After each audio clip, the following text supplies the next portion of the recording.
Adult students, older beginner, and later beginner students, you're here on CMajor before the show. This is the keyboard situation, playing by chords and by color, part 4.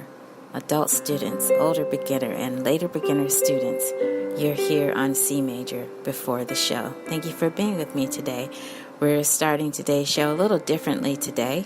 First of all, I want to pay a special tribute to the memory of Ms. Aretha Franklin, one of my favorite keyboard players of all time.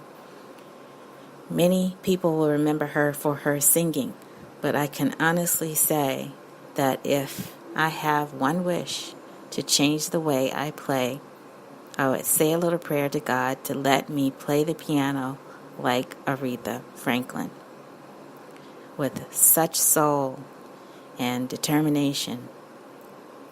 And in her same style, she obviously played by chords and by ear, but I loved watching her take her time at the piano.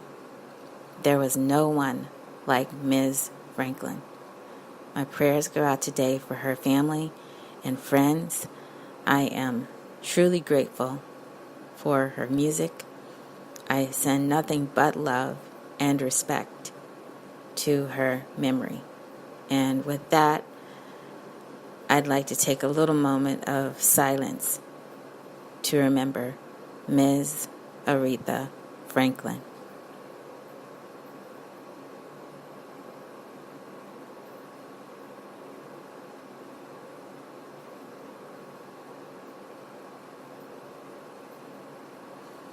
For the next couple of hours, we're going to talk about how to play an A chord on the piano and how to play an E chord.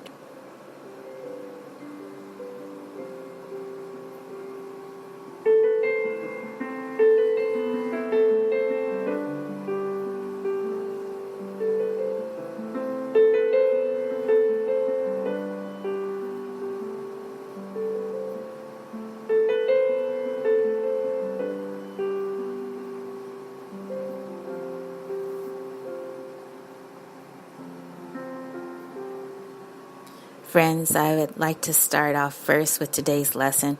We'll do things a little differently today because I will go ahead and spell out the chords first, talk about the black and white key placement of the chords, and then we'll talk about how to fit today's chords within a sequence so that you can practice using chords that you already know from previous episodes.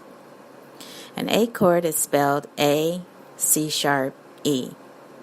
A is located among the 3 black key group.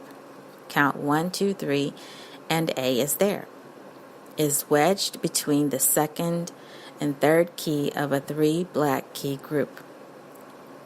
To find the rest of this chord, find your key in the middle because we are still using the same definition for a chord, 3 notes with a space between each note. In this case, from A, if you say note space note, you'll land on C.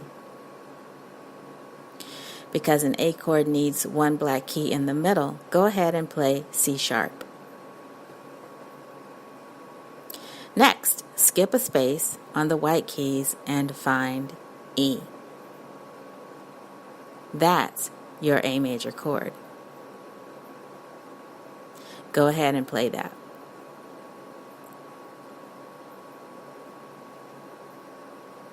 Next, let's find your E chord. An E chord is spelled E, G sharp, B. E is located among the 2 black key group.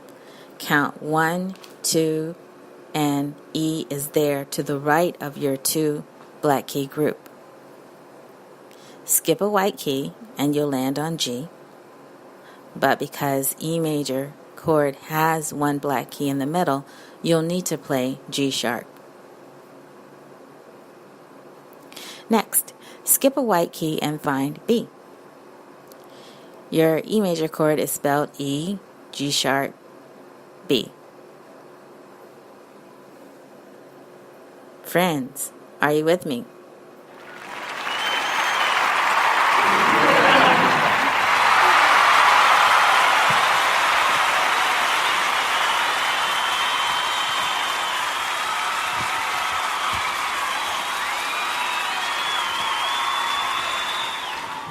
That's great. Thank you for sticking with me today on today's episode. Now we are ready to create our sequence. But before we start, I want to give you the colors that I assigned to these chords. A will be orange, E will be purple. So today's colors will include red, purple, green, orange. Also today, I'm going to introduce something called slash notation. Slash notation means exactly what it says. You can write a forward slash to show that a chord is repeating. It's found in notation software programs like Finale. Remember our color code for today: red equals D chord, purple equals E chord, green equals G chord, orange equals A chord. Here's the first sequence. State it in color and by saying the word slash for any repeats. Red, slash, slash, slash. Purple, slash, slash, slash. Orange, slash, slash, slash. Green, slash, red, slash. Next, I'd like to state the sequence as letter names for the chords and by saying the word slash for any repeats. D, slash, slash, slash. E, slash, slash, slash. A, slash, slash, slash. G, slash, D, slash. Finally, I'd like to state the sequence as numerals. Today we are using a D major scale, so the D chord will be a Roman numeral 1. 1, 1, 1, 1. 2, 2, 2, 2. 5, 5, 5, 5. 4, 4, 2, 2. Let me say that again because at the end I really mean to say 1, 1. I just saw 2 Roman numerals and thought 2. So let me try it again. 1, 1, 1, 1. 2, 2, 2, 2. 5, 5, 5, 5. 4, 4, 1, 1. That's what I mean. I hope you got all of that. And so you notice I didn't say any slash or any repeats when I said the Roman numerals. When I post this information over at CMajor's classroom, I'll try to make it bold. I should mention too that if you saw me post slashes in previous posts, it was meant to show separation of chords and colors and not repeats. This is our first day of using a slash sign as an indication to repeat a chord. Let me ask you something personal here. It's not meant to offend you. If anything, it's poking fun at myself. But do you feel like I'm talking to you like you're a 5-year-old? I hope not. I'm really just trying to make the instructions clear. We are talking to you on the radio and trying to teach you a lesson over a podcast. It's more challenging than I first thought it would be. It's also fun. So bear with me. One expert once told me that an unspoken rule for him in the music business has been to say what you're trying to say as simply as you can. I hope I'm able to do that for you as we go along.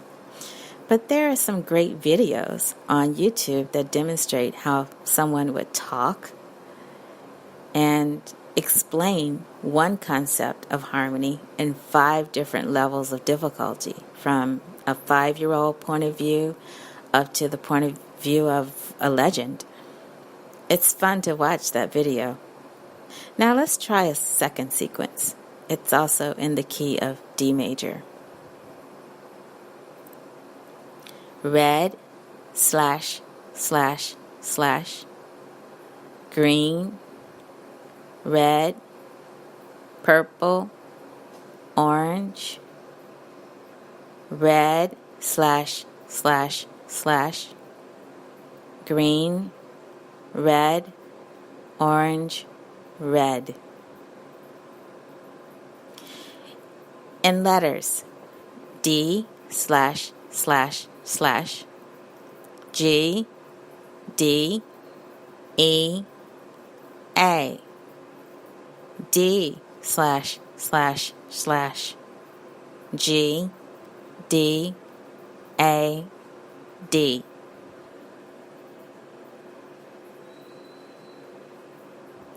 In numerals, 1 1 1 1, 4 1 2 5, 1 1 1 1, 4 1 5 1. Okay, that's it for our sequences today. Please check our Facebook page for the posting of the colors. Also, notice I've posted a color code video of someone who appeared on Shark Tank talking about his method for teaching guitar. It's fascinating. Not quite sure how it all works, but when I go off script a little bit later in today's episode, I'll take a look at it with you. Thank you so much for listening and for being here. I really appreciate your time and your attention. Back in a moment.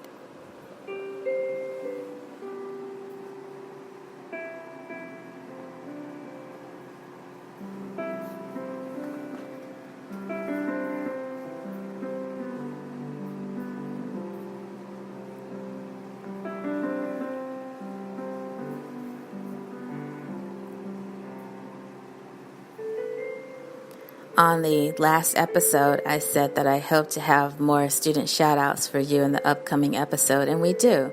I'm generally shouting out students today and quickly shouting them out as well. These students have stuck with me all summer. It's just 5 students that I wish to shout out, but I adore their determination to stick with piano. The first student is working on her upcoming music exam.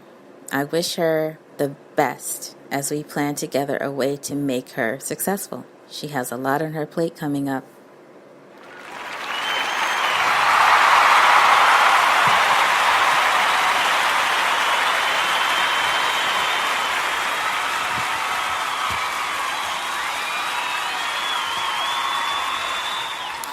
The second student is working on his plans for building a song portfolio.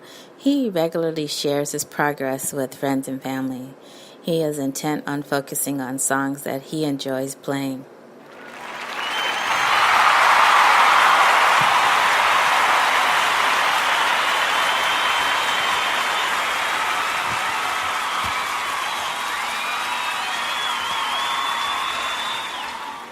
The third student has shown me what determination and hard work can do for a student coming back into piano lessons after a long wait. She is the best when it comes to time management. She is focused and has great family support.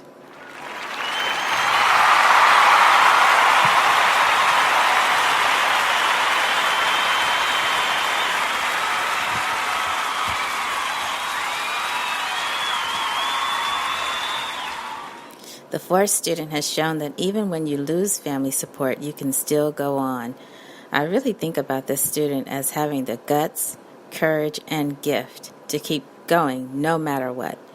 This student has high potential to go on and do great things in music making.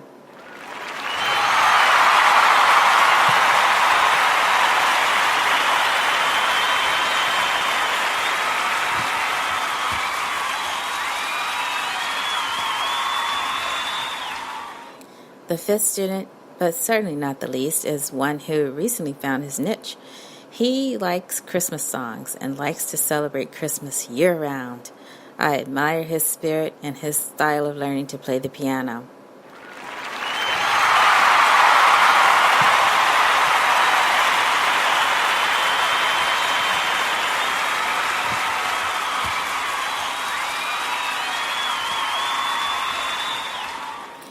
Friends, let me say this. Sometimes when you have the best of intentions, there is always someone who misunderstands. I just want to say that sometimes good intentions are misunderstood. A person's intention to do good is even ridiculed by those who should know better. In my heart of hearts, I don't mean any harm by doing student shout-outs, but I'm thinking about bringing these to a halt. Sometimes people do have misunderstandings. In fact, I wrote a piano song called Misunderstandings. I haven't published it yet. I haven't recorded it yet either. But these things happen. When someone has a failure to understand something correctly, what do? I apologize if I've given any false impressions here. I do not mean to compare my students side by side when I do the shout-outs. I do not mean to scar anyone for life and do any psychological damage by pointing out that one student is following the steps that work over another student. I realize that it can be taken both ways. With that said, I'm thinking of letting next week be the last week of student shout-outs until I hear from you that you want these to continue. It's nearing the end of August. Fall will be here soon, and before you know it, it'll be Halloween, followed by Thanksgiving, followed by Christmas. Are any of you into pumpkin spice lattes? PSL season is right around the corner, and I hope to feature some pumpkin-themed effects to go along with the fall and the leaf rakers out there.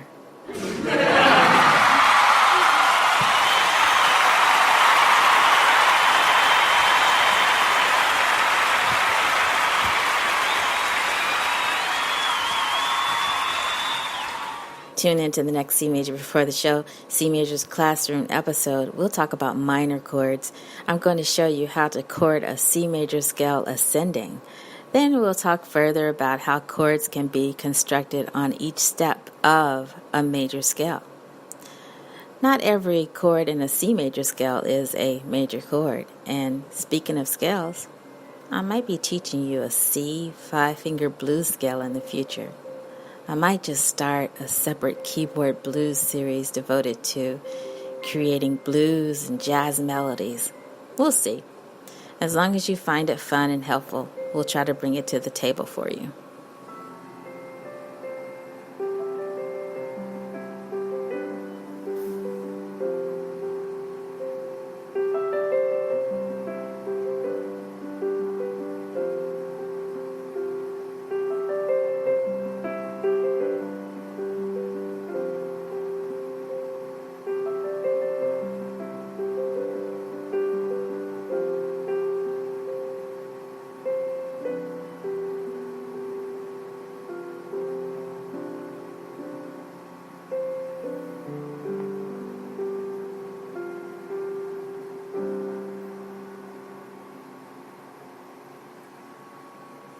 Friends, a 1-hour introductory workshop for writers came across my desk. You may be interested in this as you begin to learn about chords and chord progressions. On August 30th, September 27th, October 25th, 2018, you are invited to attend the BMI 101 workshop in New York City. The workshop will take place in BMI's New York office located at 7 World Trade Center, 250 Greenwich Street, 30th floor. Songwriters and publishers are all invited. Admission is free, but you must RSVP.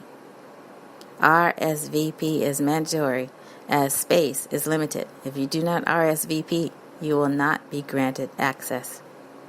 Please RSVP with the total number of guests by email at bmi101ny@bmi.com.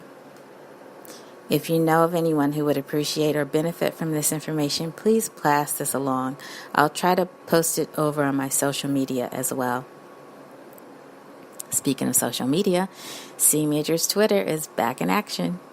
I am rebuilding my Twitter page, so if you are more comfortable being on Twitter with me than on Facebook, see me there for daily tweets. I am coming back with a renewed focus.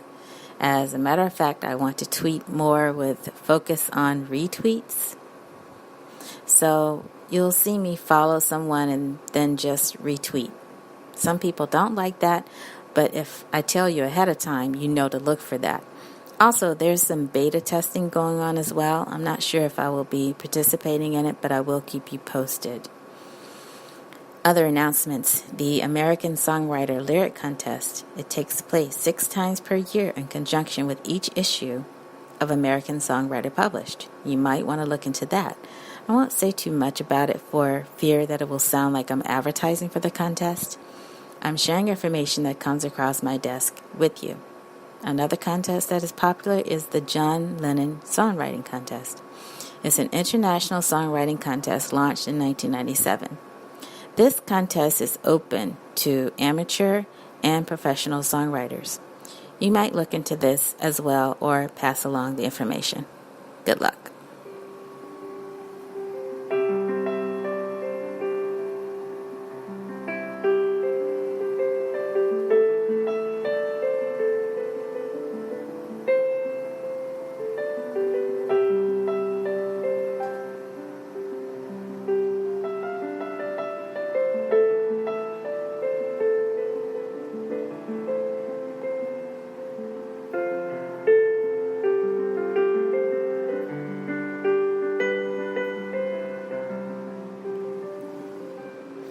Students, parents, and teachers, as you know, sitting at the piano is a big deal in the lesson studio.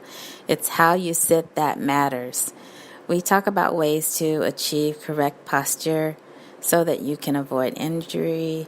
It's possible to slip and fall off the keyboard bench and hurt yourself if you're not careful.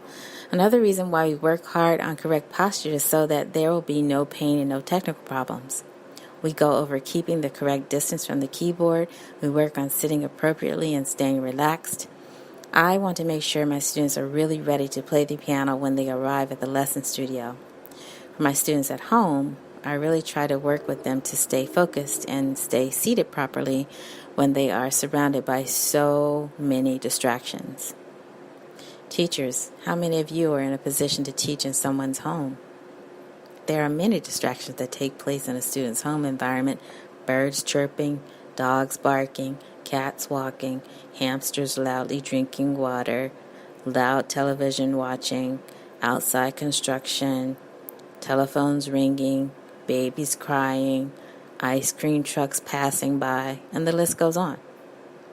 In a world so quick to be offended, I'm not complaining one bit. I'm grateful to have the students that I have. I feel called to help them in some way. My shout-outs today are the 5 students that I mentioned, and an additional shout-out for all students. Stay anchored. Stay the course. May you be filled with courage and will in your piano lessons journey.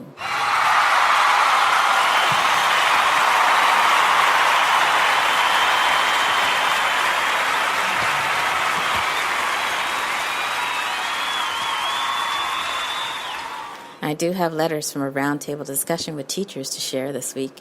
In our Dear CMajor segment, we'll hear about teachers who are concerned that they may be losing students because there is a spoken and unspoken assumption that piano lessons will come to a halt at some point. How do you communicate that piano lessons are aligned with lifelong learning? That's a big question. We'll try to tackle when we come back. See you in a moment.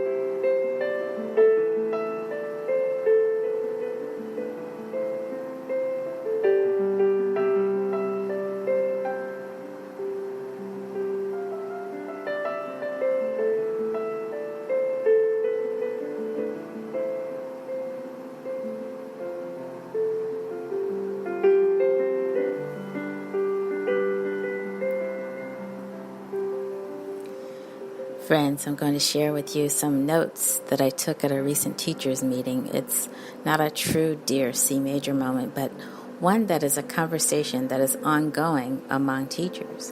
I know that there are some teachers that are listening to this podcast. You may share similar concerns. Teachers are concerned about preparing their students to put together a program. They are encouraging students to think about a 20-minute program or a 30-minute program where they are in charge of some, if not all, of the selections in the program. How do you best encourage students to participate in such a program? What if you have students that are worried about memorization? Should you encourage memorization or just explain to the student that memorization is not a requirement? What do you do when you have parents that are academic focused and want their children to achieve awards and points for college only? How do you explain accreditation to parents? What if you have adult students who want to apply to an artist certificate program for the purpose of becoming a teacher themselves? How do you begin to mentor adult students who want to do what you do? What happens if a student's 30-minute program runs over 30 minutes? Where is the real cutoff time? Listeners, there are no answers provided in today's Dear CMajor segment. I simply wanted to share with you some of the real concerns that come up in conversation among teachers. We haven't even gotten to the part where students are preparing for exams and how teachers are responsible for making sure the student presents the pieces in a way that the examiner is wanting to hear them. Examiners have questions themselves. For example, they may be asking themselves if the student is demonstrating a nourished tone. Is there enough technique behind the tone to produce a reliable sound? An examiner may be looking at control of melody in the student's right hand and whether the left hand sounds heavy, for example. Can the student really communicate what they are playing? These are just some of the examples of things that a student can be judged on in a formal music exam. Let's talk for a moment about adult learners. I ran across an article online that shared some fascinating points about music in the workplace. Ask yourself, if you are an adult, are you climbing in your career? Do you have an employer that requires you to manage up to them? Are you working in a toxic work environment at your job? Are you stressed at work? Are you the adventurous type and are you willing to seek solutions along with your employer to be your best self at work? Then you might be interested in this article that I'm about to share with you. I'm going to preface it with a lot of boss talk today. These ideas for building relationships at work are taken from the Harvard Business Review. I'll read some straight from this book and paraphrase some things, and then I'll read from the list of 8 things that employers are looking for in employees. Hopefully, you'll find some of these things I'll say helpful. It's all presented to you with good intentions. Here we go. Neglecting to manage up may cost you promotions or chances to put your ideas into action. But understanding what makes your boss and his cohort tick and embracing their priorities will open doors for you. This isn't described as kissing up or some form of manipulation. You're not trying to inflate anyone's egos. You're helping the people you work for succeed, which in turn helps you succeed. We're talking about creating a win-win relationship with higher-ups. Managing up is important because your boss plays a pivotal role in your success or your failure. You can leverage your boss's influence in the organization on your behalf in several ways. For example, you can obtain valuable information, win needed resources, and secure important support for your personal development and career. Your boss expects you to, number 1, collaborate. Overcome differences between you and others so you work together effectively, even if you don't like each other. Number 2, lead initiatives. Don't be reluctant to associate yourself with unproven ideas, especially those that cross functional or unit boundaries. Raise your hand, and you'll climb the ladder faster than those who don't. Number 3, drive your own growth. Seek perpetual education and development, not necessarily by going to school, but by finding exposure to new people and ideas. Seek feedback from your boss and accept demanding assignments. Number 4, be a player for all seasons. Demonstrate positive behaviors even during hard times. You'll sustain your ability to motivate and inspire others in the workplace. These are all points adapted from What Your Leader Expects of You, also found in the Harvard Business Review. And this ties in rather nicely with the article that I ran across in Music Think Tank, so just bear with me. The point that Music Think Tank article makes is that there are 8 soft skills musicians have that employers want. So imagine with me for a moment that you are, as a non-musician or as a music hobbyist, can shape an argument with your boss, your current employer, that if he or she helps you cover the cost of music classes, that you might perform better for your company. On the other hand, if you are already a musician and you've dropped out of the dream to become a professional musician, this article may work in your favor. You've decided to get a real job, a corporate job, and now you have to prove yourself in a sea of non-musician bosses. Here we go, and I quote, "When people study music, they learn much more than simply how to sing or play an instrument. Most of us can't become professional musicians as adults, but the time spent on music adds up to much more than just a hobby. Musicians gain a number of soft skills that are helpful in any type of career.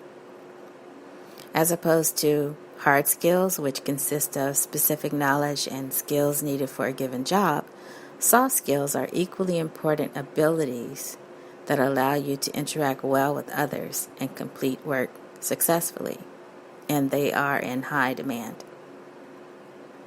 Having soft skills makes you more competitive in the job market and increases your chances of success in any position, even if you're self-employed. Whether you end up in a music-related career or not, you will be more prepared to tackle future employment challenges by having these 8 soft skills learned through music." I'm not sure who I'm talking to today on this podcast, but I pray that you have these soft skills. And I further pray that you begin to locate a music teacher today so that you can begin to work on them. So making music not only makes you smarter, as the claim goes, studying music also makes you a valued worker, according to this article.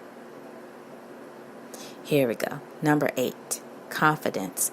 You may have many other skills, but without confidence, it's difficult to apply them to the best of your ability. The pride and sense of accomplishment that come from learning how to play an instrument, mastering a piece of music, and performing it successfully builds a music student's confidence. It also teaches them how it feels to achieve something through steady work. Overcoming any trepidation about performing in front of others is another boon in the professional world, whether you're feeling nervous about a job interview or meeting or having stage fright about giving a presentation in front of a group of people. Gaining experience with this as a young person can help produce confidence and can help produce a capable adult. Do you want to learn skills that will help throughout your life and career? Consider taking music lessons today. Number 7, openness to feedback.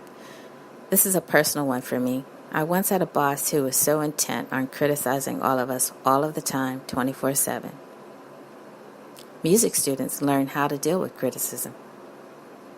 Constructive criticism from an instructor is a vital part of the learning process, and a music student needs someone with experience to help identify areas that need work and offer strategies for improvement. It's no different in the workplace. Employees will receive feedback from their supervisors and others, and they must learn how to accept criticism gracefully and adapt their work accordingly. Musicians may also experience criticism that is less constructive, and the same may be true in the workplace. This is unfortunate, but having experience dealing with that as a music student can help mentally prepare you for it on the job. Number 6, teamwork. The ability to collaborate well with your team and other colleagues is a critical skill in the business world. People have different personalities and working styles, but they all must work together. They all must work together. Musical ensembles of any size must function as a team. Overcoming personal differences to produce good work, cultivating a sense of responsibility towards your team, helps you feel more determined to overcome differences and carry your own part for the team as a whole. Number 5, communication. Good communication skills are extremely valuable and can mean the difference.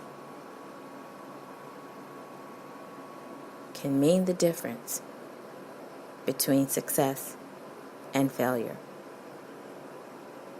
Musicians learn how to use verbal and nonverbal cues to communicate with one another while rehearsing and performing. They learn how to gauge audience reactions as well. If a team of world-class experts are unable to communicate well with each other while working together, their project will run into trouble, regardless of how good each individual may be at their own part. Number 4, memory and concentration. Musicians must often memorize pieces of music they plan to perform in concert, and memorization is a great mental exercise as it requires repetition and concentration. Attention to detail is an important aspect of learning a piece of music as well, since you must learn which notes to play, how long, how loudly, and so on. Concentration skills are also necessary, especially when playing with other musicians or in front of an audience. You must be able to focus on your own part in the middle of an orchestra or choir while still paying attention to the conductor and the performance of the group as a whole. This skill comes in handy throughout your life. Anytime you need to absorb important information or work in a place where other people are also working or talking. Number 3, perseverance. Every job will present its own frustrations and obstacles, but those who have practical experience with perseverance will be ready for the challenge. Even a person with natural talent, learning how to sing or play an instrument well requires a great deal of patience, a great deal of practice, and repetition. You also gain valuable experience in how to face a new challenge every time you start learning a new piece of music. When a piece is difficult, you cannot give up. You play the hard parts repeatedly, going slowly at first until you can hit every note right at the desired tempo. It's also beneficial to learn to recognize when you need help with something and how to ask for that help. Number 2, adaptability. The ability to accept change and go with the flow is a very attractive quality in an employee. Musicians learn how to play with new groups of people, how to play a different style of music, and how to adjust and meet the requirements of a conductor. Whether it's adapting to work with a different team, shifting to a new procedure, or learning how to use new software, employees who can make a smooth transition will be much more successful than those who flounder when changes occur. And number 1, self-discipline and responsibility.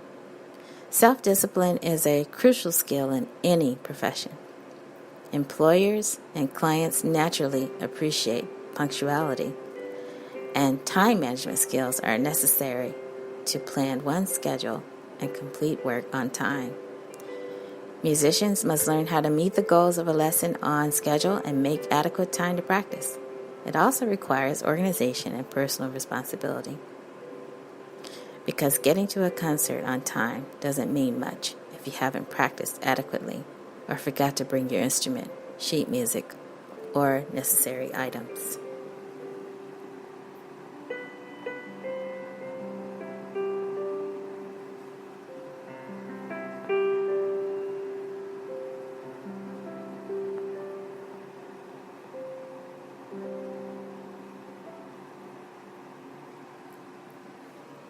Listeners, thank you for listening and staying with us up to this point on the podcast. You know, you're supposed to let other people praise you for your skills, even strangers. You're not ever supposed to do it yourself. I think that's what Kendrick Lamar meant when he said, be humble. However, you never know when you may be in a position to point out that because of music, because of music, you are able to bring this set of skills to the table at work. Here on the CMajor Before the Show program, you will hear me try to give a bigger voice for recreational music making with some help from research, of course. Recreational music makers may still be seen as underserved here in the 21st century. How do we serve you and serve you well? Is it through asking you to sit through 2 years of piano lessons? Or is it something else? How long do you think it will take to develop these 8 soft skills that we were talking about? The question is rhetorical, but maybe it's food for thought. I'll be back in a moment, and when I return, we'll talk about our all-new social media poll. Back in a moment.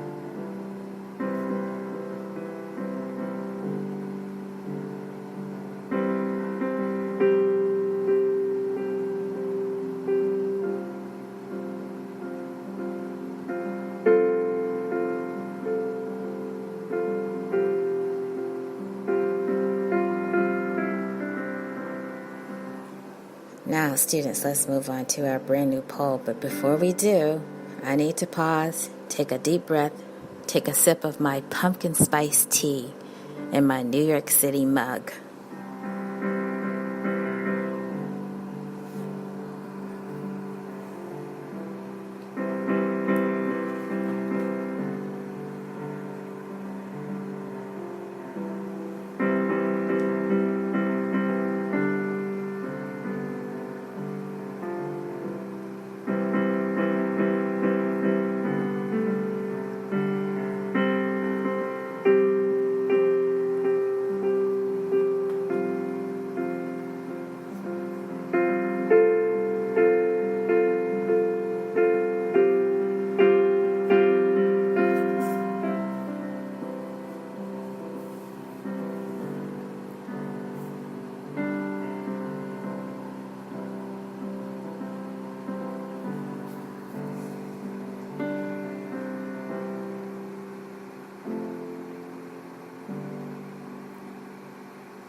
Students, you're here on CMajor Before the Show. We introduced an all-new social media poll 4 weeks ago. So far, we're focused on what it means to practice, but that could be changing very soon. Every week, I will post a poll on one of my social media pages. So please be on the lookout. We're making the show more interactive. I want to know your thoughts about practicing the piano. There is something for everyone, so get ready. Are you ready?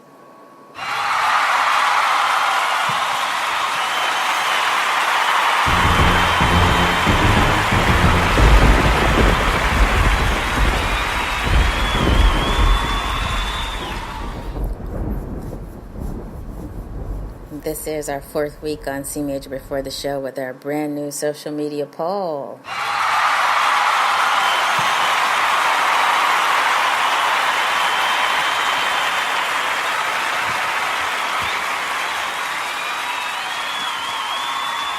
And we asked, do you use a metronome when you practice? I will post the poll results over at CMajor's Classroom Review to view. Go to cmajorsclassroom.wordpress.com to see the results of today's poll. And thank you for listening to CMajor Before the Show. The next poll will appear over at CMajor Before the Show on our Facebook page. It's facebook.com/CMajorsClassroom. So please be on the lookout. Answer the question, and I will invite you to listen to the results on our next show. My opinion about today's poll results, I will have to say that I agree with practicing technical exercises with a metronome. I like using a metronome because it helps me keep steady even when I'm practicing rubato. I use a metronome. I like to feel that I can create rhythmic freedom and stretch my timing within the clicks of a metronome beat, if that makes sense, especially when I'm practicing some Chopin pieces that call for rubato playing. I do have some students who would rather not use the metronome at all, and I know of some piano teachers who would not press the usage of a metronome. My favorite metronome is one that you plug into a wall. It's black with a square shape. I grew up using the old-fashioned one that swings back and forth, that you wind up. I currently have a handheld metronome that runs on a 9-volt battery. That's been a reliable metronome for me and for my students to use at home and away in a practice space. The poll here on CMajor Before the Show is my way of continuing my qualitative research ideas. I'll mostly be doing some light interviewing, some drawing from personal experience, and using some visual and interactive posts on social media.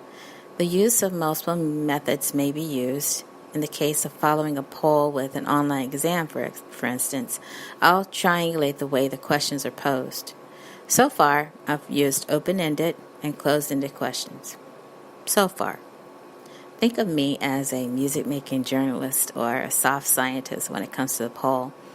Along the way, I'll decide if the process and the meaning of collecting poll data is measured. It may not be measured at all in some cases. It is not meant to be a rigorous examination. The polls will seek answers to questions that stress and reveal how the piano lessons experience is created and given meaning to my students and by those out there in the wild, wild west internet.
You know, friends and listeners here on the wild, wild west internet, I just wanted to say that so far we are having a pleasant experience.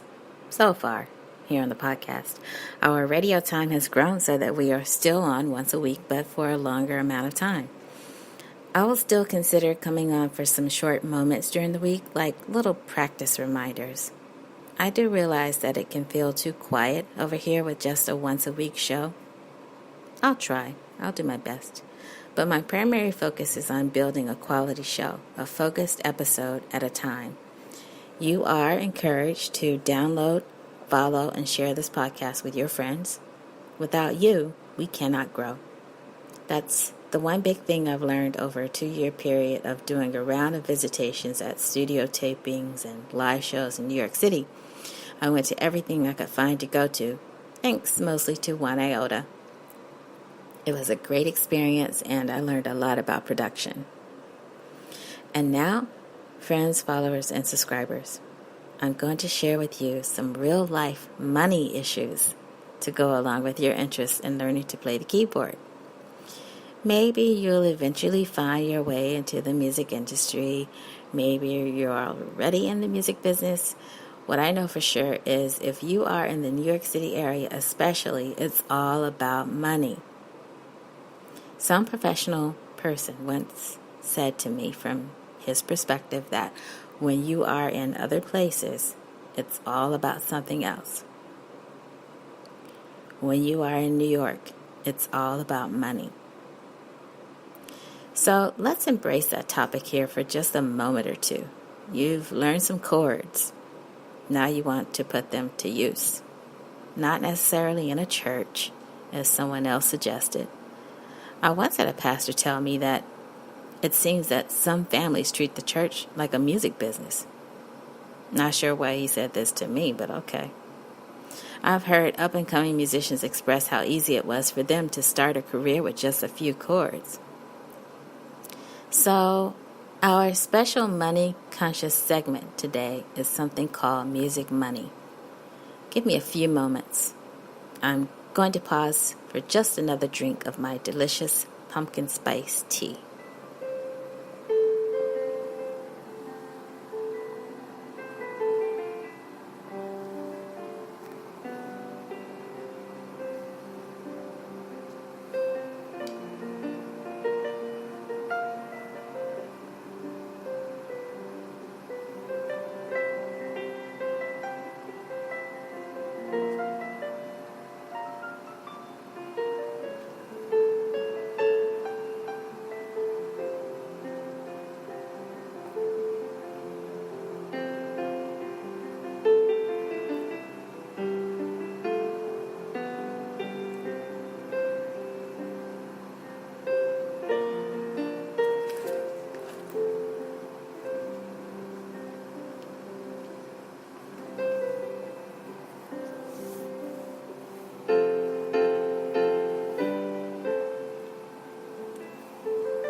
Our first observation when it comes to music money is what I was saying earlier in this episode. By using skills that you gain throughout music making, you can help sustain yourself better in the workplace.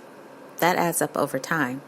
Maybe because you use music to help yourself become a better team player, a person who accepts criticism well, someone who can be focused and stay focused. Who knows? You may find yourself up for a promotion just because you exhibit these newfound skills and music lessons help you do it. But you say, come on, CMajor, can we talk about some real money issues? I want to know how to step up my game. Forget playing by chords and by color. I want the real meat and potatoes of where this is going. Okay, let me take a deep breath. And imagine that you have a hidden gift to write songs. You have a dream of writing songs and teaching the whole world to sing in perfect harmony. If that's the case, you might find yourself as a do-it-yourself artist on a streaming service of some sort. You're looking for airplay. You believe your music can and should be heard. And if you're teaching the world to sing, then you're getting an abundance of airplay, right?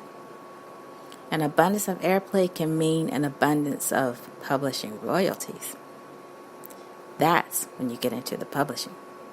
You can either do this for yourself or find someone with deep pockets, meaning an established publisher who will help you.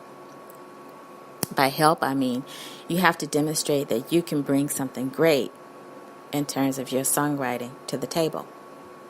Depending on the deal you make with this publisher, it might result in an advance.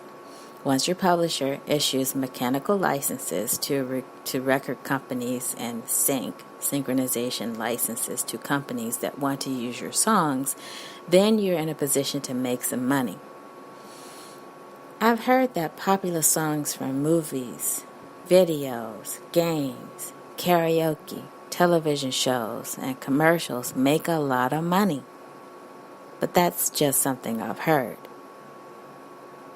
I will say, try to get yourself into the role of a songwriter and publisher. That announcement I made about BMI, I would try to reserve a spot in that meeting so that you can take questions. You never know where your original songwriting can take you. After you have done the licensing deal, the advances, if any, and the copyright registration, and you are clear about publishing, then the next step may be to take advantage of performing in public. There are performing rights societies that you can get into. And that's where I'm going to stop with this part of the episode. Did you read about what is going on nowadays? It's been reported that the Music Modernization Act is affecting big-name songwriter organizations. Just Google search performing rights organizations, and at least 3 key names of societies should pop up.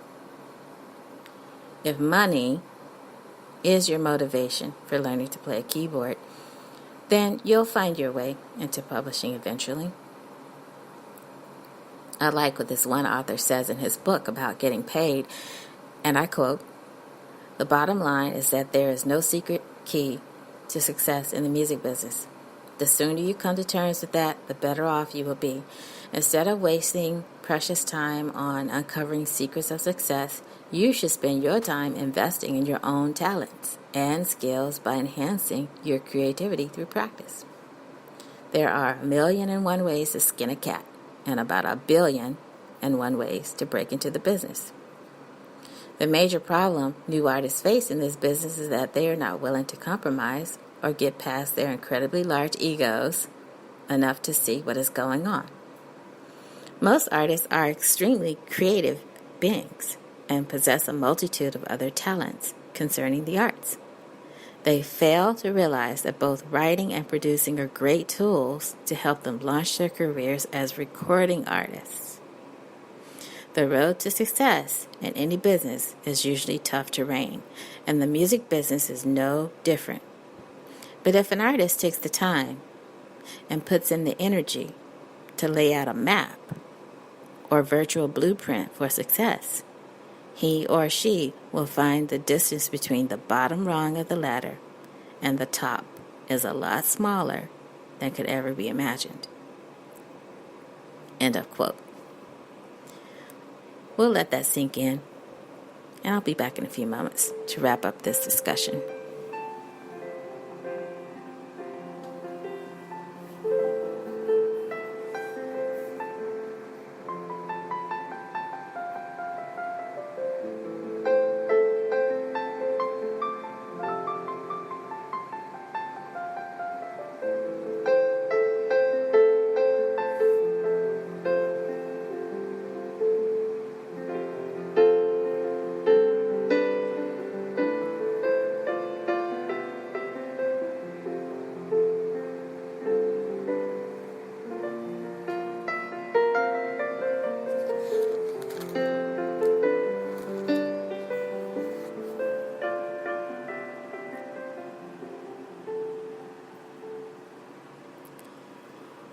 I just want to say in closing on this discussion about music money that Aretha Franklin, Ms. Aretha Louise Franklin, legendary Queen of Soul, died last week at age 76.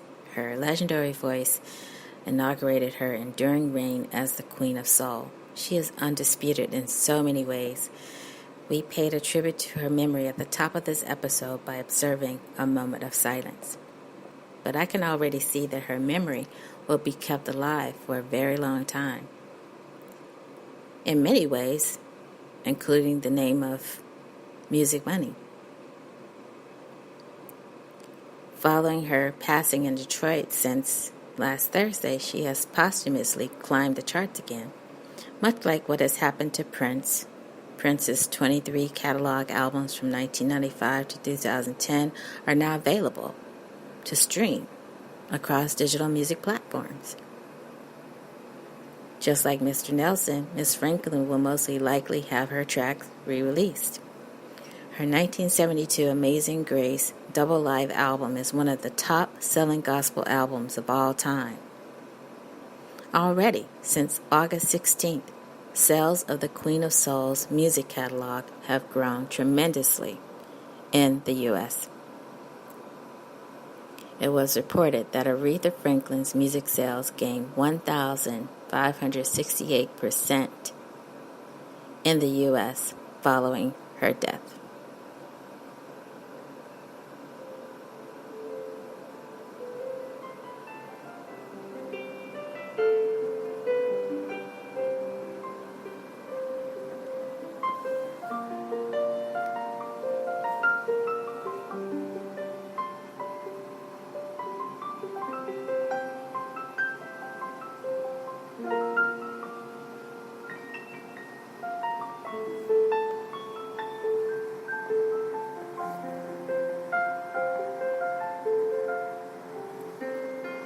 In the last episode, we talked about my conversation with a guitar teacher. I had let him know that I had recently tuned into a video of a world-class pianist and a piano teacher who talked about slow practice. This teacher said something that I think I agree with, that no amount of slow practice will prepare you to go fast. The guitar teacher and I began talking about his students that have a gift to play fast using fluid technique. I share with him my young students that can play super fast. He then went into a long explanation of practice suggestions. I enjoyed speaking with this teacher. He's also really good with getting parents involved in their children's progress. I've since invited him to join the podcast as a VIP guest at some point over at the CMajor radio show. So maybe he will appear there and share some thoughts with listeners.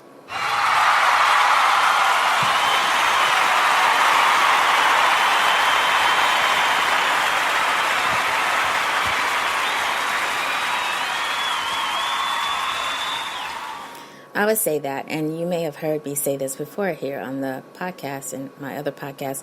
Many parents want to know how to follow their children's progress in piano lessons, but here's the thing. You're going to have to be willing and ready to really hear and understand what the teacher is saying and telling your child to practice. There's nothing worse than a parent that seems annoyed at a child for not doing well in their music lessons. I've seen this on a number of occasions. It's disturbing to think that some parents want to encourage progress. Music lessons are meant to be fun. They're not meant to be a burden. They're not meant to be confusing. They're not meant to be frustrating. So, what is the definition of fun? It's a subjective term. What's fun to me as a teacher may or may not be as fun to a different teacher. I think that we try to engage the student as best we can with a sense of adventure and discovery at the piano. I recently watched a professional development video of a teacher who was working with young students. It was a DVD of a teacher that was working really hard to give her students a sense of purpose and direction. It looked like she was having fun. It looked like the students were having fun too. I wonder what a parent would say if the parent is looking on as a spectator of the lessons. In this video, the teacher had a really good way, I thought, of correcting her students' hand positioning, their posture, etc. She was instilling discipline in her students by making them feel rewarded when their attention and senses were actively engaged in the right way. They were blurring the lines between work and fun, and it appeared that her efforts as a teacher led to deep learning, effective practice habits, and healthy work ethic for her students. That's healthy work ethic in her students, as intended. Parents, teachers, and students can help each other by sharing common music terms. But you say, look, I don't want to learn music terms. I want that to be my child's separate music endeavor. Well, you may feel that way right now, but once you realize how simple it is to learn a few terms, you'll be on the road to helping your child. For instance, some common music terms are scale, chord, and key. We've all heard these terms. I'll try to say this without sounding fresh. Please repeat after me. A scale is a set of notes that are played in a sequence. There are two basic type of scales: major and minor. A chord is a group of notes, usually 3, that are played together. A key is based on a scale. A song in the key of C major is built upon notes from the C major scale. See how easy that was?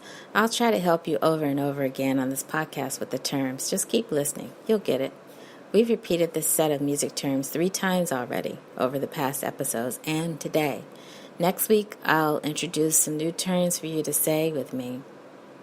Share this podcast with your friends. Like and follow and sign up for the app. I'll say a little more about the upcoming app for this podcast. And I'll say it a little bit later on in this episode. But thank you so much for listening.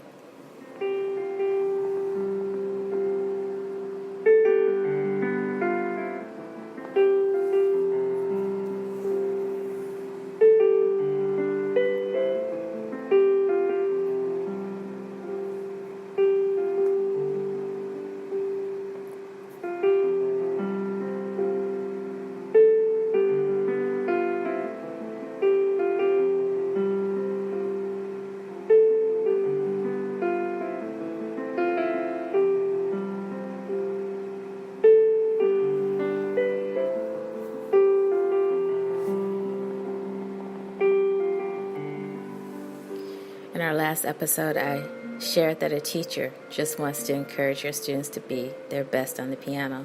She recently inherited a student. He's a beginner with some experience on a secondary instrument from band. He learns fast. He likes to be challenged. His parents want to see him excel in piano. He's also part of a competitive sports team. He seems motivated. She didn't want to lose him. She asked me to make a suggestion for retaining the student. I empathize with this teacher. Retention is a challenge for many teachers. This is a real-life example that some teachers may relate to. You're faced with engaging the student in music that they are really into, and you don't want to lose them. This particular student is interested in learning how to read music. He's interested in key signatures. He's able to follow a set tempo, beats per minute, and use a metronome to help him keep up with the teacher duets in his book. The short answer to the question was, how do I engage the student? I would say through music exams. How to retain this student? Through music exams. He doesn't mind working. It's easy for him to sight read the scores. He's able to talk about the structure. He's in an accelerated method that has introduced him to the key of C major, G major, F major, and D major. He is willing to follow fingering that works best for him and understands harmony.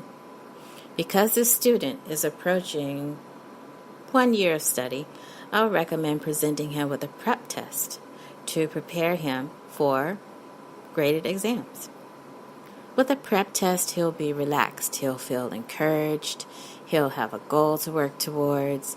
At the end of the prep test, he'll get a certificate. He's right in the 6 to 9 months range to consider taking a prep test. I provided this teacher with links to the music exam website that I use. I also met with her for 1 hour to go over the syllabus and other paperwork associated with the exam. You know, every student is different. I like working with students that are good readers, students that are always willing to try new things in their lessons. I enjoy working with eager to learn students who don't mind putting in the work. I try encouraging students that are able to think in sound. Many of these types of students also play their instruments and are able to produce music they perceive internally. They have great imagination. They are able to play by ear. They're able to sing. They're able to read for notation, and they're able to improvise. They also show a gift for playing jazz and solo instruments. So, students and their families, if they decide to look into the exams, I think that's a good thing, especially if you're entering exams such as musicianship exams.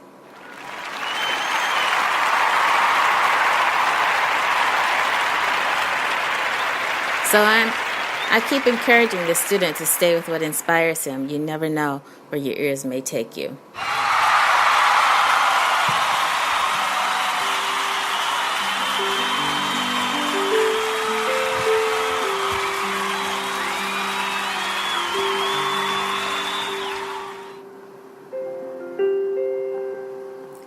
I would just like to reiterate that here on CMajor before the show, I'm trying to help adults for the most part, and I'm focusing on I don't want to say I'm focusing on a certain age group. I really am hoping to reach a certain age group on this podcast, but I'm open to ages from 18 to 99.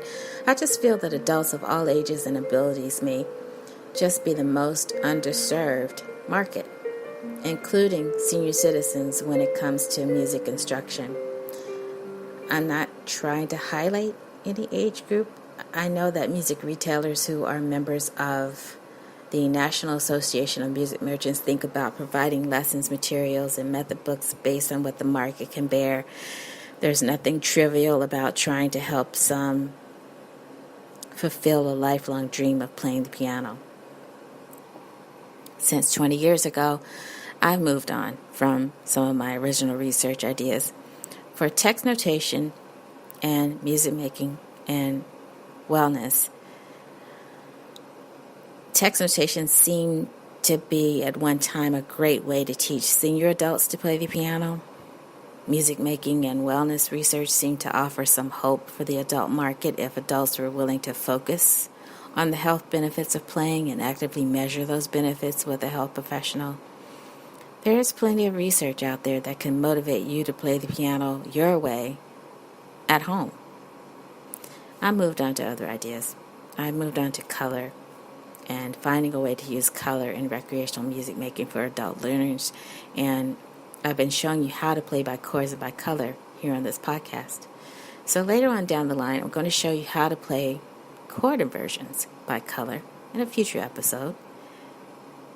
There are some YouTube celebrity teachers on the internet already offering the fastest way to play the piano and achieving same-day success in piano lessons. I'm not here to knock anyone's hustle. Good luck with it all. Teaching someone to play the piano via video lessons may be something to feel proud of. According to experts on the internet, playing by finger numbers and striving for new levels of playing are an excellent way to make your music making a little more interesting. We'll talk more about music making options in the upcoming episode of CMajor before the show. We'll talk about chords, rhythm, and progressions. Music theory is not supposed to be this dreaded thing that some people like to think it is. Music theory can be another way for you to make your digital footprint in a world that has made it much easier to do so with the help of technology. But we'll say more about that at another time. Students, from my experience, the adult market seems really hungry for learning a music instrument. They want to learn it in a way that pleases them. It's almost like they are struggling for the right to have and do something fun that can lead to relaxation through music. There is a quote in music making that may address this. Rock music is capitalist music, and I'm quoting. It draws its meaning from the relationships of capitalist production. and it contributes as a leisure activity to the reproduction of those relationships. The music doesn't challenge the system but reflects and illuminates it. Rock is all about dreams and their regulation, and the strength of rock dreams comes not from their force as symbols, but from their relationship to the experience of work and leisure. The needs expressed in rock for freedom, control, power, a sense of life are needs defined by capitalism. Rock history, like the history of America itself, is the history of class struggle, the struggle for fun, end quote. And I'll paraphrase some of that quote. It just made me think about Aerosmith and the rock ballad, Dream On Until Your Dreams Come True.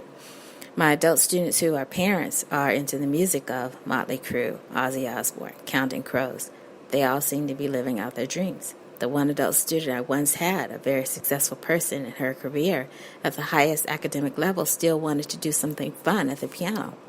The struggle for fun and relaxation was a real need in her life, even at her level of success, and she longed to use music as a remedy. So then my question is, why do all of my adult students seem to want to play songs that are familiar to them and popular to them?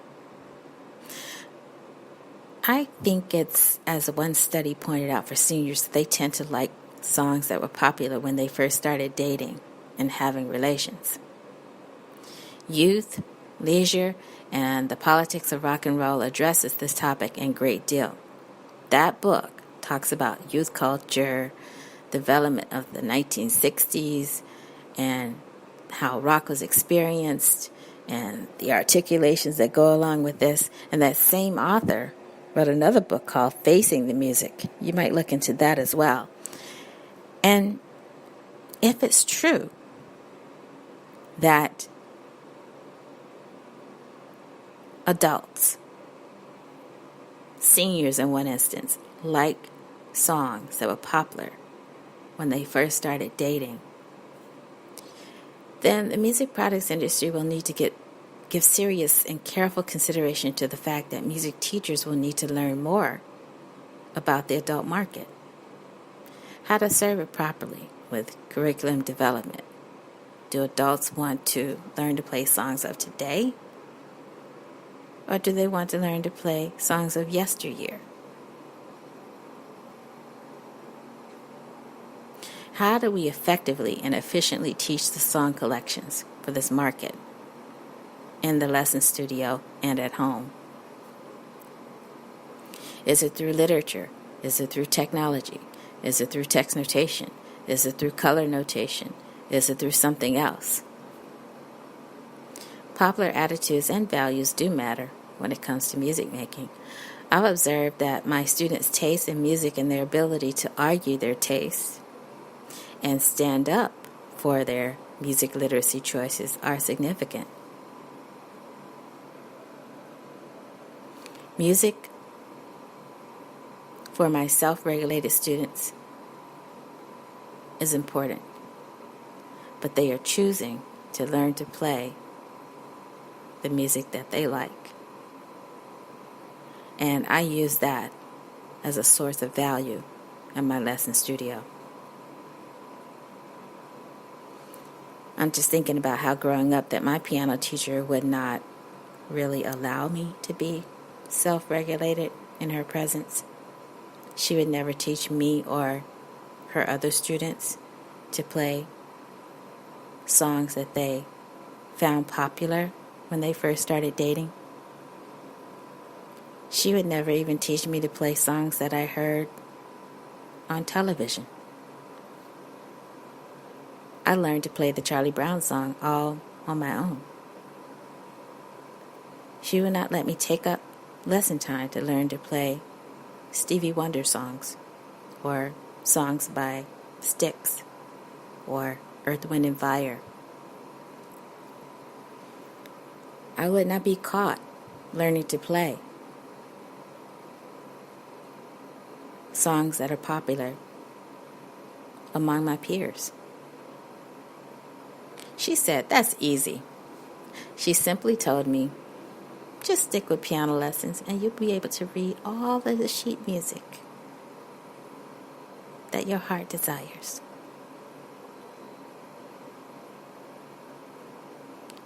She was right. And the upside of that is that once I did purchase the sheet music and I sat down to play it, that I was able to use this music for weddings, for other community events where music was needed. And yes, it was the radical notes on that sheet of paper, in that sheet music, that got me through the gigs. It didn't sound exactly the way the recording sounded. It's not supposed to. It wasn't until much later on that I decided I wanted to join a band and see if I could make music with a band. All of that teamwork I was talking about earlier that musicians go through. Playing with a band is a different experience. But reading sheet music gives you a tangible footprint of what the music is doing in the first place. I had this conversation with one of my friends who does not read music, and I just simply asked him point blank, don't you want to know what the music is doing first before you start to improvise it? And he looked at me and he said, no one's ever said that to me before. And this is an accomplished person. But I'll go into that another time. Reading sheet music gives you a tangible footprint of what the music is doing. It wasn't until much later, when I jammed with musicians that didn't read a lick of music, that I began to understand how music is really put together as a team. So here I am today, a student and a teacher, trying to teach you how to play by chords and by color on a podcast. I will not focus so much on song collections as I might in my lesson studio. Instead, I will focus on hand placement, visualization on the keyboard itself, and following a sequence. By the way, there are some excellent videos on YouTube that demonstrate how to practice. They talk about how to place your hands on the keyboard to achieve the best sound. So here on CMajor before the show, I would like to go back to a visualization of chords as we did last week and the week before. I posted some pictures on Facebook over at CMajor before the show. Did you see them? I marked the keyboard with color, and I did the same thing for today's chords. So what it should do is should help you navigate your way around the keyboard and describe the colors as assigned to each chord by name. And so what I'm going to do additionally is just post some other pictures on my social media page, just showing you what I spoke about here on the podcast so far. So I have a hand model that I've been using. Very reliable, shows you exactly where your hand should be placed. And it's just hand placement, just showing you one way of placing your hands on the keyboard. And additionally, I will be available to demonstrate this in person to you as needed. Just hit the booking button on the page to make an appointment. I will speak more about this feature near the end of today's podcast. So far, we've marked 5 chords over the course of 4 podcasts. We've learned to play a C chord, an F chord, a G chord, a D chord, an E chord, an A chord. Excuse me, that's 6 chords we've learned. Wow. I've taught you how to play sequences and some progressions using these chords. I've not taught you to play any songs. I'm going to stay away from teaching you how to play songs. And it's because of copyright laws. But I will teach you sequences and progressions to give you something to work on. Back in a moment.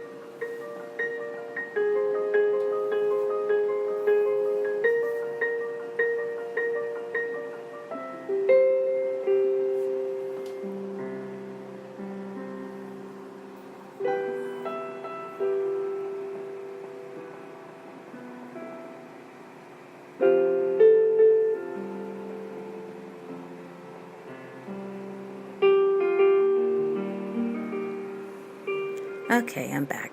Were you able to follow the progressions that I've given you so far? Please feel free to check for photos on Facebook and check out CMajor's classroom to see the sequences posted there. Also, I'm inviting you to the CMajor radio show for a serious discussion on time signatures. Did you hear the episode about time values on August 15th? Hopefully you had a chance to check it out. But what I want to say to you today is no matter your tradition, you can learn about and learn to play any genre of music you wish. No matter your tradition, you can learn about and learn to play any genre of music you wish. We saw that with Aretha Franklin during her lifetime.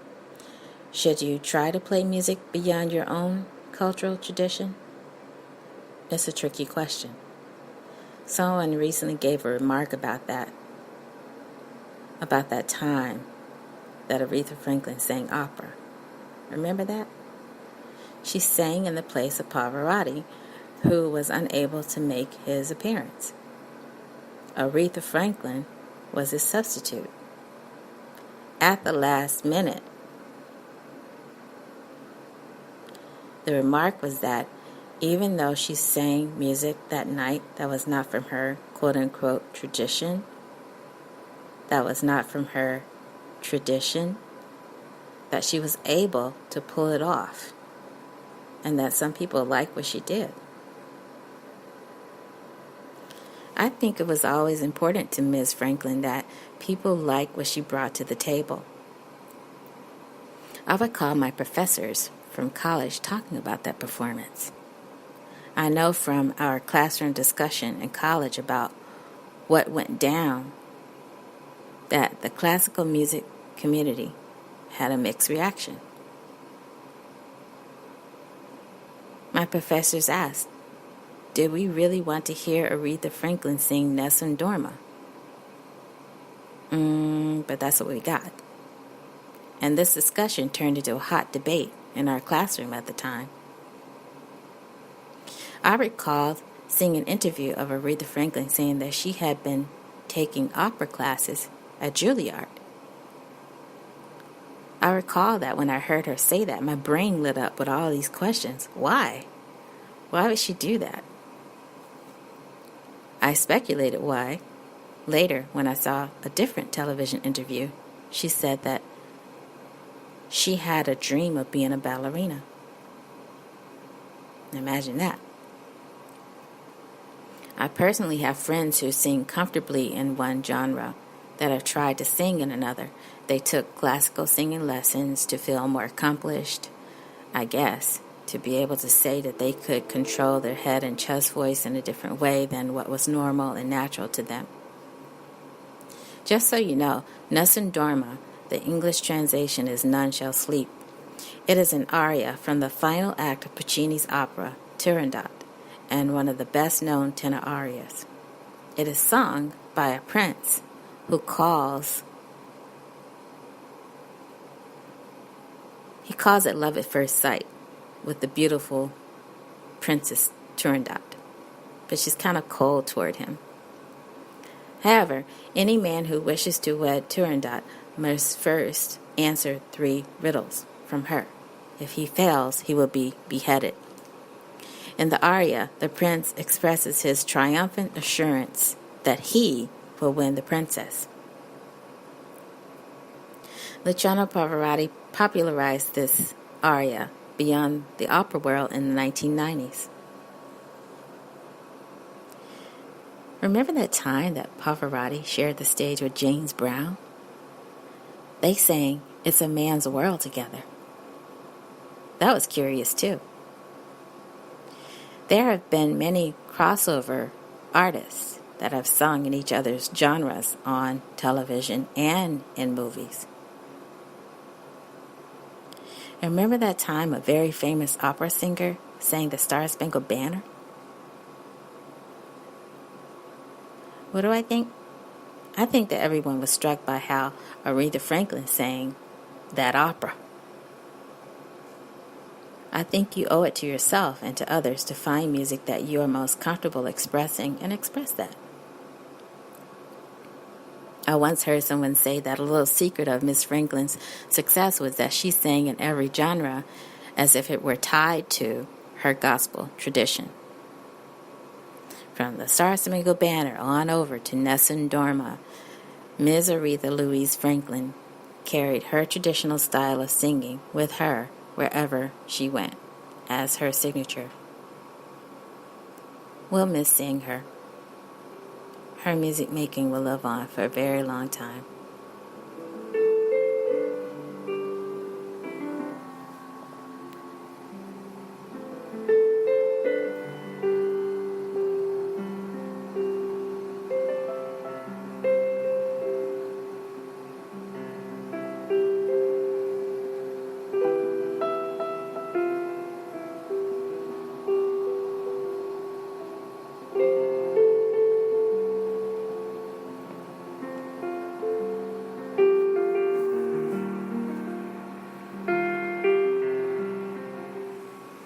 Next week, we'll spend some time putting minor chords to use. Last week, I explained to you what a measure was in the last episode. I said that a measure in music means that the beats are grouped into measures. Each measure has the same number of beats. From one bar line to another bar line is a measure. In some countries, you may say bar. We're going to be learning about measures, bars, and time signatures over at the CMajor radio show. In music notation, when you group beats together or separate your beats to all last the same time, this separation is indicated by vertical lines called bar lines. Some authors describe measure within the context of music signs we must know. For instance, music is written on lines called a staff. In piano music, we use two staves, one for the high notes, one for the low. This is called a grand staff. There are clef signs used, treble clef and bass clef. Some notes sit on a line and others sit in a space. There are many kinds of notes. The first notes that we are talking about so far over at the CMajor radio show are whole note, half notes, and quarter note. The staff is divided by bar lines into pieces called measures. And then there's a double bar. If you count 4 to each measure, this is a whole note. Give it 4 counts, as in the case of practicing last week's blues progression, as whole notes. So here's where I'm going to talk off script a little bit. So just bear with me and stay with me, because I'm going to get out my other device here, my other mobile device that I like to use. And I'm going to go on now over to Facebook. Excuse me while I take a sip of tea.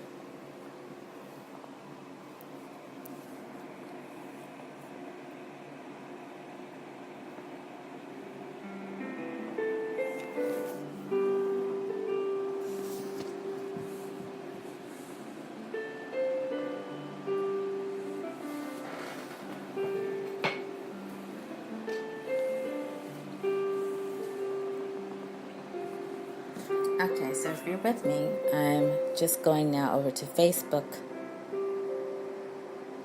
and I'm just going to take a peek and see some of the things that I've posted. So there are 2 pages that are available on Facebook. One page is a page that I like to use for all of my musician friends, people that I actually know, that I actually have hung out with, gone to gigs with, and stuff like that. And I love them all. They're great. They really know how to play their instruments well. And so I'm seeing I'm getting some feedback. You remember earlier in the podcast when I said that I'm going to be sharing some Halloween special effects?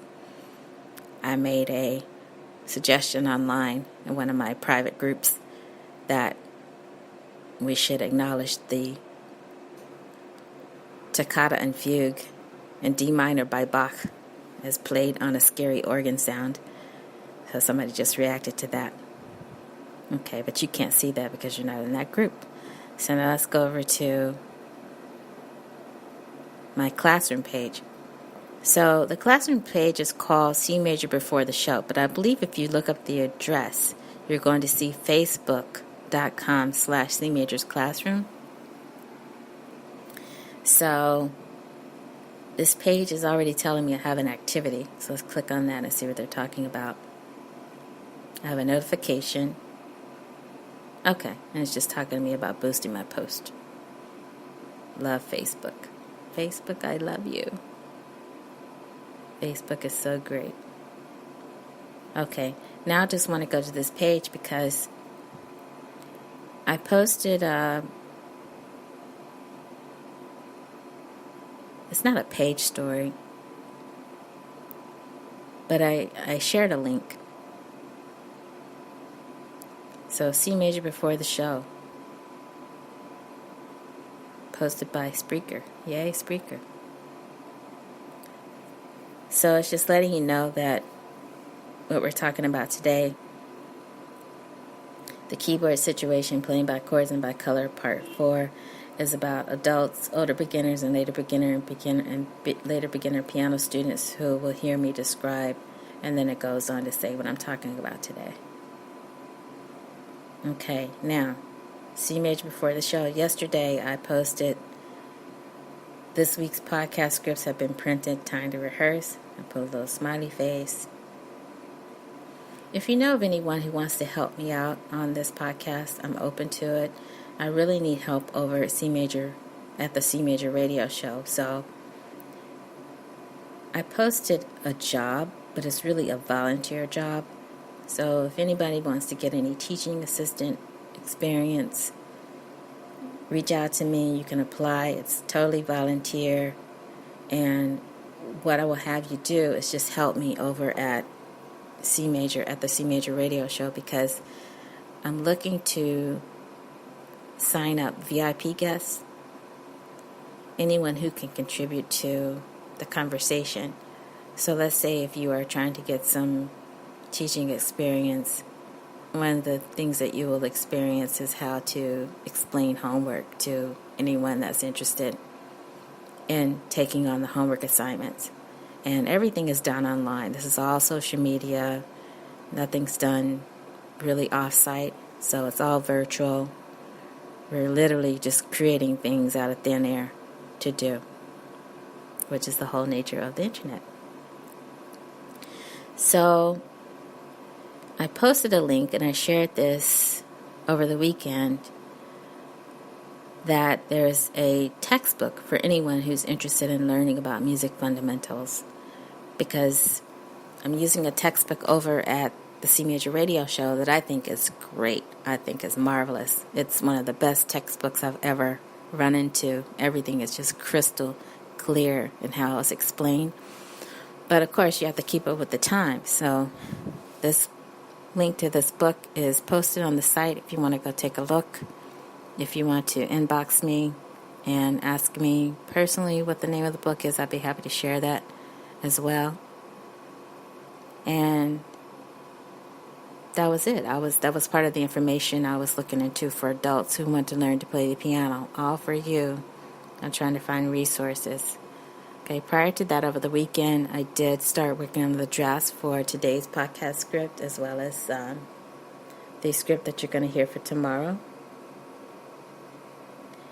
And then prior to that, we all know what happened last Thursday, that we lost one of the world's greatest musicians, Ms. Aretha Franklin. So I've been posting a series of videos in tribute to her. So you'll see some links there. She did, in her later years, a recording at her father's church. So there's a link for that. There's also a link where I was telling you about the 5 ways you can explain. I have to laugh at this video. It was pretty comical, but good. A musician explains one concept in 5 levels of difficulty. It was good. So check that out if you can. Sometimes I do take the clickbait, and just click, especially if it's music related. There's another post, and it looks like they may have blocked it, but we'll see if you can actually use this link to get to that page. But I don't see, you know how it sometimes has an image beside the link? The image is gone, but it's from an interview from the 90s about Ms. Aretha Franklin. Now, here's where you can see the pictures of the chords. So what I did on this past Friday, I went ahead and posted ahead of time. The chords are all color-coded for you to see where to place your hands for the chords that we used in today's sequence. So if you have a chance, go over and take a look at that. And then again, prior to that, I was posting links again, just paying tribute to Ms. Aretha Franklin. I posted the poll, so I will do that again for this coming week. And any comments about the poll over in CMajor's classroom. And then I posted some information about a piano competition. So if you know of anyone who wants to take part in a competition, just see the page for that link. I posted the video for the Chord Buddy, the way that you can learn to play guitar using a color-coded method.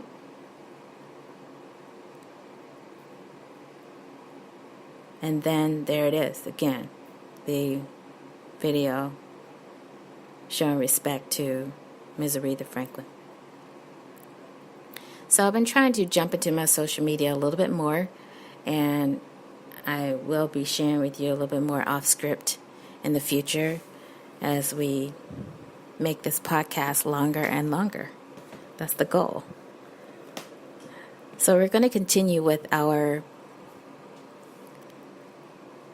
series of the keyboard situation. It's going to keep going and going and going until it's finished. And I have a number in mind of the anticipated episodes, but each episode is going to have something different that you can build on to get you to the next episode. Or if you want to go backwards and take a look there, you can do it that way too. And just go at your own pace. But I'm hoping to make it really, really helpful. And before I go back on script, I just want to say that that book I was talking about by that author that's talking about the way things were done in the 60s with rock, I just want to say the title of that book again that follows that initial publication is called Facing the Music. So if you're interested in that, I could say more about that, but I'll let you read it on your own and get your own impressions. But there's some mention of Aretha Franklin, Otis Redding in that book. There's some mention of Prince, Morris Day and the Time. There's some mention of Live in Color, and there's some mention of. There's so many mentions in that book, and the way the discussion is crafted is just. It's really something that you should have over coffee, serious coffee talk with your musician friends or colleagues or peers. But I would say that I've enjoyed the reading of that book. So let me go back on script here. Listeners, thank you so much for listening. I would just like to say, if I had a nickel for every time that I've heard someone say that they wish they had learned to play the piano or kept learning to play the piano, I'm sure I'd give that money away to someone in need. And the total keeps growing. I hear this wish almost on a daily basis from friends, parents, siblings, strangers, and the list goes on. Who knows why the longing is there? CMajor Before the Show is aiming to reach you. If you are one of those who desire to play the piano, get yourself with a good teacher. Set aside some time to practice. If you're starting lessons but you didn't get very far in your school years, why not try again? See if you can take your lessons further. In the past, Learning music in school meant you were probably taught a lot of factual information, but honestly, I keep running into adults who have a natural desire to make music of whatever kind they choose. Sometimes I wish I lived in London and was able to teach adult students who were interested in playing classical music and taking music exams. But I'm starting to think that maybe I can do that over here too. Maybe, just maybe, I can convince someone that they don't really want to just limit themselves to one song or 3 songs from their youth, that maybe I can encourage them to really want to learn to play a musical instrument well, learn to play music well, learn to read music well, and stick with learning music and music terminology. I've stuck with music pretty much my whole life. I'm classically trained, I'm comfortable with playing some Bach, some Mozart, some Beethoven, some Brahms, some Chopin, etc. I'm even comfortable with writing my own original solo pop piano songs. I like talking to people about music. I know from talking with my adult students, the genre that most appeals to them makes them feel happy. It brings them joy. It brings them delight. And it brings them excitement in their piano lessons. Pop music is popular because the availability of the music is not limited by considerations of literacy or language. Pop music can, does, and continues to cross all national and cultural boundaries. So I agree with that author, the one that observes that interest in pop music is not exclusive to any country or class, to any particular education or cultural background. Pop music does not seem to be connected specifically to age. There is a special relationship between pop music and youth. More than ever today, people can listen to and try to play music of their youth with ease and great accessibility. My advice? Get with a good teacher to teach you whatever style of music appeals to you. I'm an advocate for music literacy and building a library of piano songs. I'm even a fan of writing your own piano songs, your own solo piano songs. You may be a beginner, a novice. You may be an advanced beginner. You may be an intermediate student. You may live within 60 miles of a good teacher, one who has a teaching style and a studio that is right for you. Go to a lesson studio location that is right for you. Get into a lessons program run by well-educated teachers. Find lessons that work for your schedule, or in some cases, request that a teacher can come to you. No matter your age, if you are 25 to 52 or a senior citizen, think about committing your time to music lessons. 30, 45, 60-minute lessons a week. Decide when you are available. Put a goal of literacy on your list of things to do and watch your music dreams come true.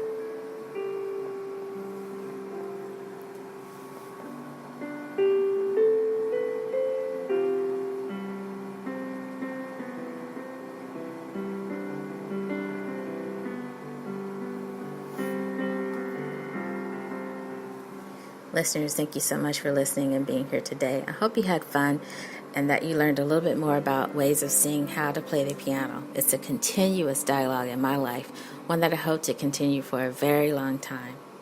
So now I'm going to tell you how to get in contact with me on social media. I'll be right back.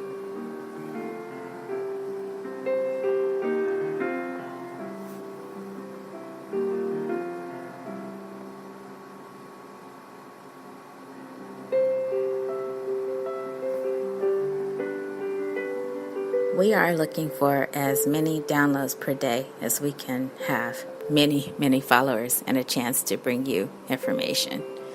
Subscribe to the podcast, follow, like, etc. Once we have enough followers, you'll be able to follow us on iHeartRadio. We will provide you with an app to access the show more conveniently. You'll then be able to chat with me during the show here on Spreaker.